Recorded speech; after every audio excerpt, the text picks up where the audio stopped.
Welcome to eDiscovery Leaders Live, where I get a chance to chat with luminaries in eDiscovery and related areas. This broadcast is sponsored by Reveal-Brainspace, the industry's leading AI eDiscovery platform. Don't forget to subscribe to watch me, George Socha, weekly with leaders in eDiscovery. Thank you for tuning in.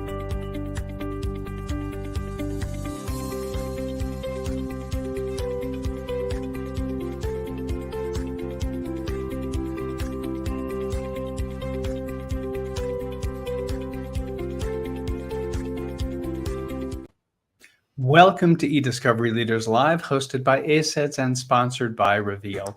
I am George Socha. I head up brand awareness at Reveal. On each episode of eDiscovery Leaders Live, I get the chance to chat with luminaries in eDiscovery and related areas. Past episodes are available on the Reveal website. Go to revealdata.com, select resources, then select eDiscovery Leaders Live. Our guest this week is Jacob Isaksen. Jacob is the CEO and founder of Avian Digital Forensics. Jacob, welcome. Thank you. Thank you, George. Glad to have you here. And as I was noting before, it might be a morning for me, but it's late afternoon for you in Denmark. It's 4 p.m. It's just about time to get started for dinner after this. There you go. I'd like to start by asking, as I so often do, how it is that you got into what you do today. Yeah, so I actually, while many of my colleagues have a law enforcement or investigations background, my background is enterprise IT.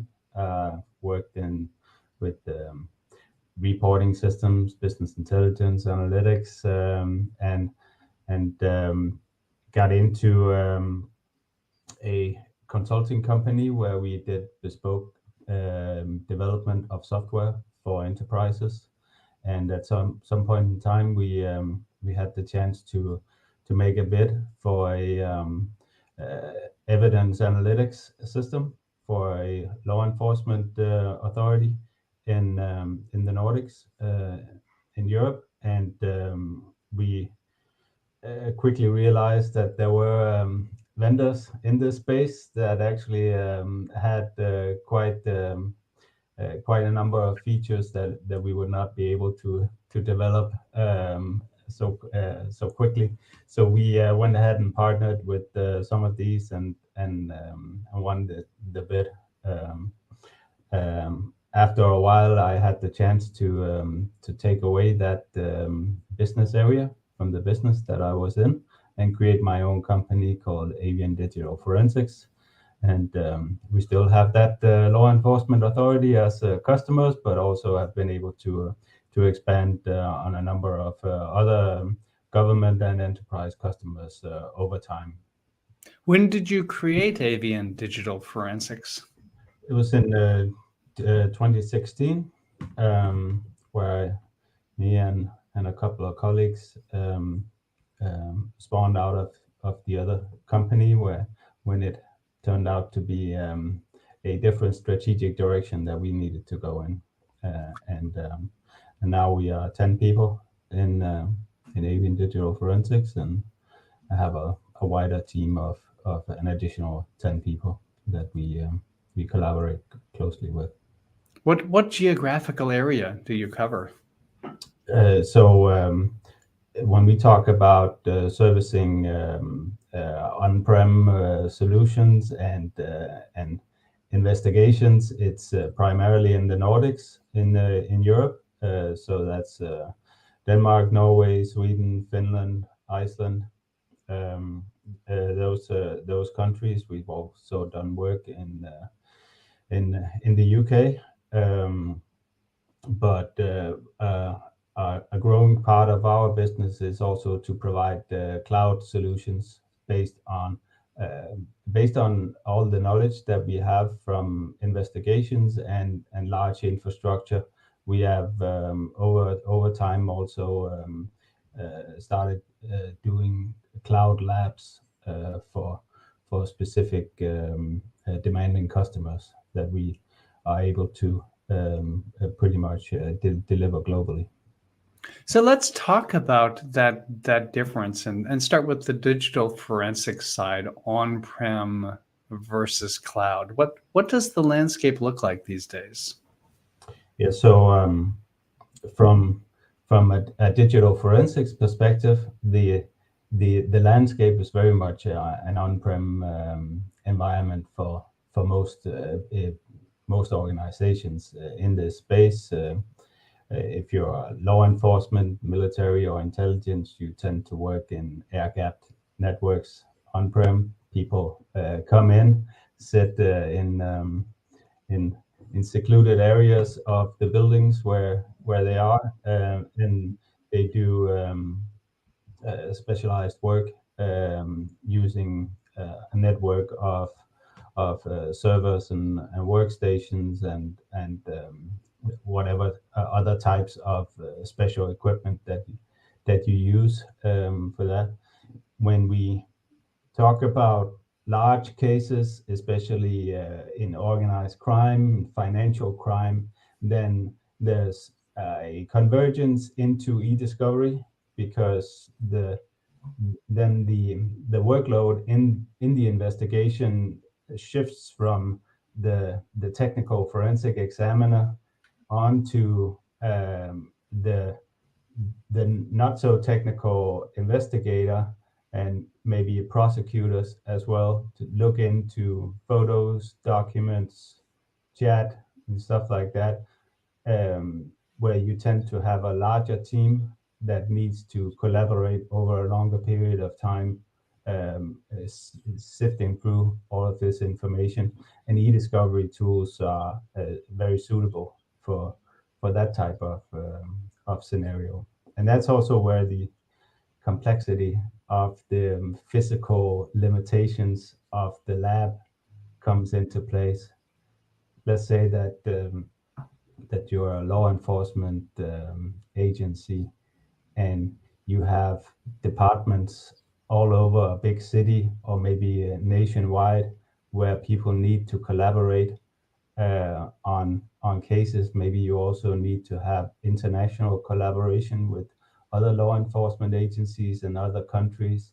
How do you get from working in a confined and air-gapped network situation in one building to actually being able to collaborate efficiently with people who aren't sitting in the lab, but maybe in a different building, or across town, or across country, or in a different country altogether? For those people who don't know what an air-gapped setup means and looks like, why don't you describe that? Yes, so most people are familiar with a normal business network that you have. You have your own laptop or workstation at your desk, which is connected to the company network, probably some servers where you can store data and documents, and you have your mail servers and intranet and so on and so on. Air-gapped networks is where you create these types of networks separate from that business network. There's no cables between them.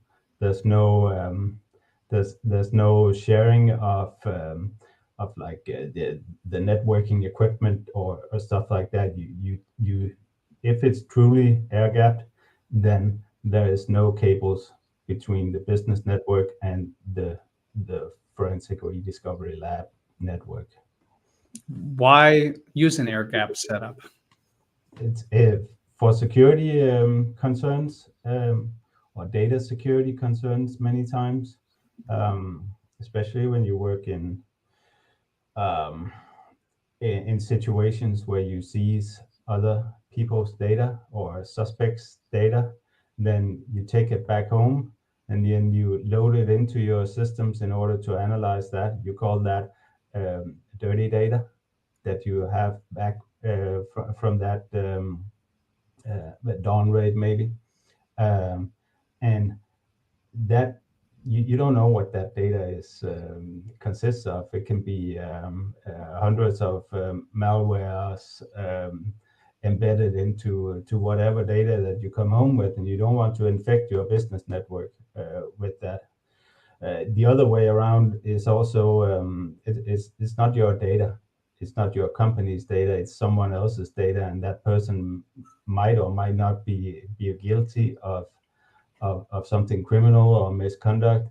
So you don't want to have spillage of that data outside whoever needs access to examine the evidence. So while in a company like yours or mine, if someone across the hall gets access to a document that he or she should not have been given access to, then it's so to say a situation that we can handle. But if that person across the hall is not a part of the case that I am investigating, then that person all of a sudden gets access to private information of someone who's not a part of our company, and the impact or the privacy impact of that from the suspect's point of view is much larger. So from the way I understand it, as you describe it, an air gap system, only so many people are going to be able to have access to it. You're not going to bring 30 people into one space and give them access to an air gap system, are you? No, so normally you would have departments, a department structure where you might have like an inner circle of your forensic examiners that do have access to that. So you have a physical and perimeter access. You might have biometric access technology to enter the lab physically. And then you're in there, you can, if you have access to the lab, then you can work at your desk and work with your colleagues on this air gap network. But let's say that you're in a law enforcement agency, for example, then prosecutors or people who are not a part of the forensic department should not be given access to enter the forensic lab without being accompanied by someone who is authorized to be there. So it sounds then as if it would be challenging to have a air-gapped cloud-based solution, right? Yeah. So the story that I've told you for the last 5 to 10 minutes is what we would call truly air-gapped.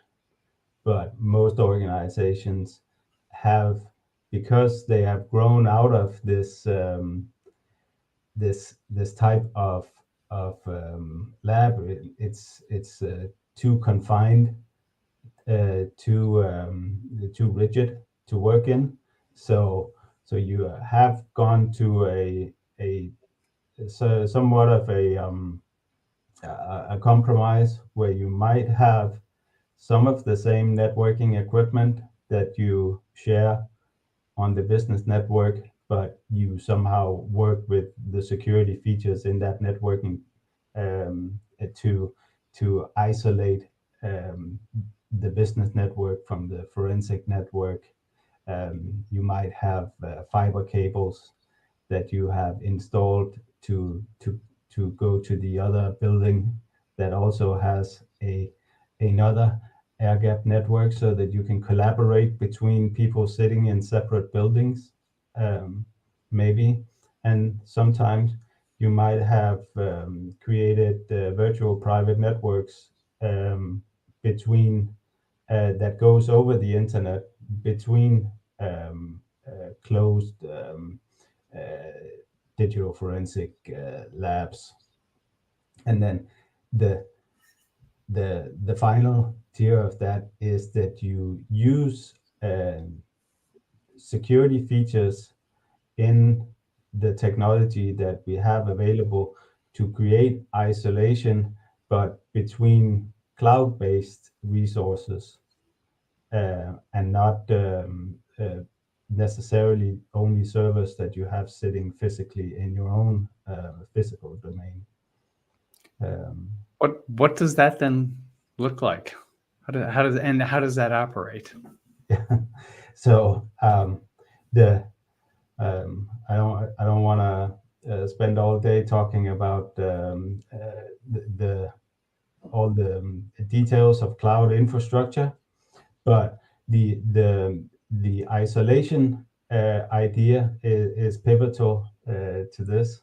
Is that you think about that isolation? How do you get isolation in a cloud environment? We know that cloud data centers are shared servers that you don't have control over, and you can be a part of a larger server cluster that also services hundreds of other companies that have completely different types of workloads. But what you do is you work in encrypted, isolated data traffic structures. So like most people know the concept of virtual private networks, or VPN, so that you are able to create tunnels from your own workspace to a server-based workspace or a network that is completely confined.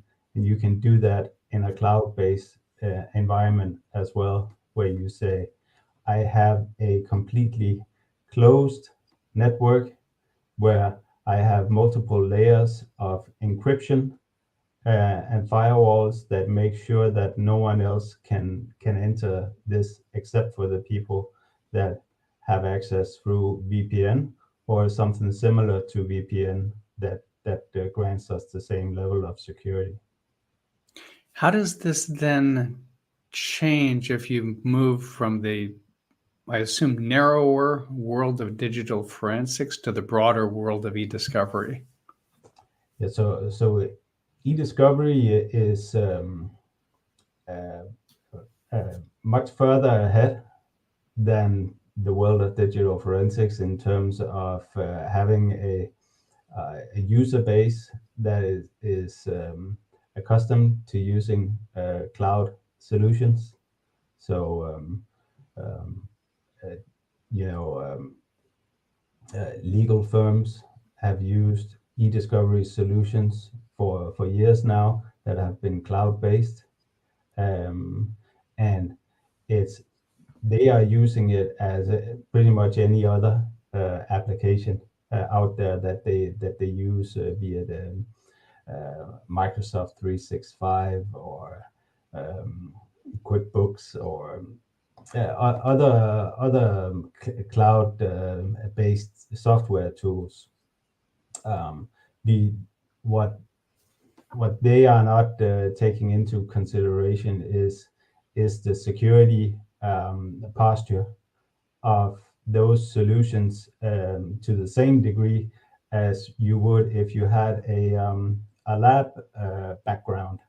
So if you've been in your entire professional career have been working in labs and been told that this is the way to do things, and you've been instructed through various security programs that this is why we have labs and stuff like that, and then you get told that you can just as well use a cloud-based SaaS solution, then some people tend to raise questions about that, and for us it's not necessarily saying that one is better than the other, but maybe being able to propose or suggest solutions that bridge those different perspectives. saying that, okay, the multi-tenant SaaS solution where you just upload a bunch of documents, and then everyone on your team has access to that, but you don't have any insights into where those documents actually are stored on and what the security features of that solution is. That might not be sufficient for you, but you might have realized that the confinements of and the rigid structure of having a physical lab is not something that will bring you into the next century either. Because as everyone knows, the amount of data and the technological variation that you have to deal with in investigations and e-discovery is growing all the time. So you need to, in order to keep being more and more efficient, you have to look beyond the on-prem lab to deal with your challenges. It sounds like there's a lot to sort out here. How do you help clients navigate all of this?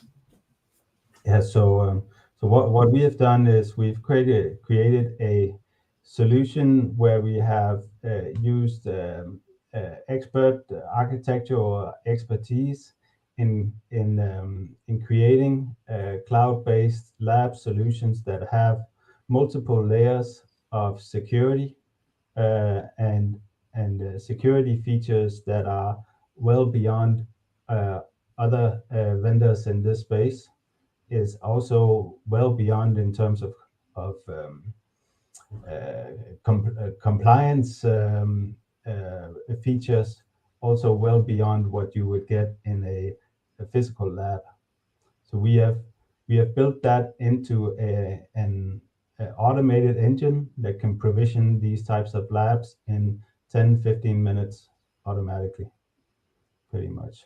So rather than waiting for servers to arrive or IT departments to start a project, to configure all that information, or run cables across the offices and whatnot, we are able to create these types of environments very, very quickly, and being able to cater to some of the organizations that have more advanced security needs than maybe your boutique law firms that have smaller matters to and smaller risk.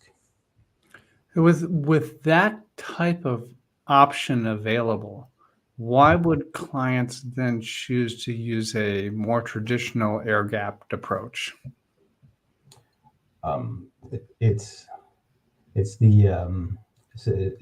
the adoption level that you see in the industry that will dictate how many clients actually wants to go with something like our solution or other solutions that are cloud-based. So if you have an organization where you have realized that we need to dip our toes into the cloud, so to speak, then you should be looking at vendors that have solutions where you are able to do this without compromising on your security. But some organizations are not prioritizing making this change, and that's fine. For me, like I said, we service clients on-prem as well, and it's important that it's a discussion that you have in your organization, that are we okay with the structure that we have right now? Are the cases flowing as they should? Most times it's because you need, whenever you need to make a change, it is because you have external external stakeholders that want you either to be faster or better or something like that. But if you're actually doing all right, then in your on-prem lab and everyone is happy, then by all means keep doing that. But if you do have external stakeholders or developments in your organization or something that requires you to look elsewhere for efficiencies or more agility or flexibility in your physical circumstances, then you would start looking into what are the alternatives to my traditional air gap network. So then, similarly, if someone has a cloud-based solution in place, why would they take the extra step to use what you are offering? Which is, I'm not sure this is quite the right description, but think of it as an air gap cloud-based solution. Why would they go that extra step, or why would they not? It's in terms of how advanced your processes are often. So both in terms of your security assessments, but also in terms of the number of different tools you need to use together, or the flexibility you need in your workflows. So if you are content using the technology of one vendor, and that vendor has a great cloud-based solution, and he's able to provide you with the security assurances that you need, then you should not be using our solution, because then there is something out there that works well. But if you know that you need to use two different technologies for phone forensics, you need a special media for review tool, you need best-in-class e-discovery review tools, or you need something special in terms of analytics. That could be an iTube technology, or it could be something that you want to use some of the advanced data analytics tools that is generally available in the market, and you want to use that in your department to either solve crime or to it can be information governance as well. It can be anti-fraud problems or challenges that you seek to resolve. If you have that more advanced structure in your workflows and in your challenges, combined with a cybersecurity department that has very high standards for which type of vendor that they will approve, then you will go see us. Well, thank you, Jacob. I think you have opened many people's eyes with this discussion. Certainly, I am better informed now than I was half an hour ago. Jacob Isaksen is the CEO and founder of Avian Digital Forensics. I am George Socha. This has been eDiscovery Leaders Live, hosted by ACEDS and sponsored by Reveal. Jacob, once again, thank you very much for joining us today. Thank you, George.